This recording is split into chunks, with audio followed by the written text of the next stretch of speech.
ஒரு ஊரில் பாட்டி ஒருவர் இருந்தார். ஒரு நாள் அவர் சுட சுட வெண்ணெய் பிஸ்கட் செய்தார். கண், மூக்கு, வாய் வைத்து அழகாக அலங்கரித்தார். பிஸ்கட்டை ஜன்னலோரம் ஆற வைத்தார். திடீரென அந்த பிஸ்கட், நான் உலகத்தை பார்க்க போகிறேன் என்று குதித்து ஓடியது.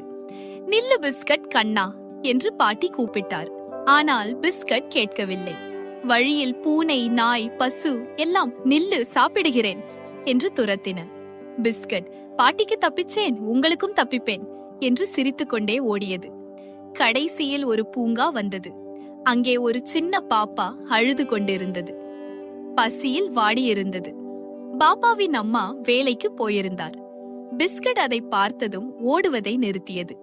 மெதுவாக பாப்பா அருகில் போய், அழாதே பாப்பா, என்னை சாப்பிடு, உனக்கு பசி போய்விடும் என்றது. பாப்பா பிஸ்கட்டை பார்த்து சிரித்தது. பிஸ்கட்டை சாப்பிட்டதும் பசி போய் துள்ளி குதித்தது. அப்பொழுது பாட்டியும் மூச்சு வாங்க ஓடி வந்தார். பாப்பா சிரிப்பதை பார்த்து பாட்டிக்கு கோபம் போய்விட்டது. பாட்டி சொன்னார், அடே பிஸ்கட் கண்ணா, நீ ஓடி போனது தப்புதான். ஆனால் ஒரு பசித்த குழந்தைக்கு உதவினாயே, நீ ரொம்ப நல்ல பிள்ளை. பிறகு பாட்டி பாப்பாவை வீட்டுக்கு கூட்டி போய் இன்னும் நிறைய பிஸ்கட் சுட்டு கொடுத்தார். பாப்பாவின் அம்மா வந்ததும் எல்லோரும் சேர்ந்து பிஸ்கட்டும் பாலும் சாப்பிட்டார்கள். தவறு செய்தாலும் அடுத்தவருக்கு உதவினால் அது நல்ல செயலாக மாறும். பகிர்ந்து உண்பது பேர் இன்பம். இந்த வீடியோ பிடிச்சா லைக் பண்ணி சப்ஸ்கிரைப் பண்ணுங்க.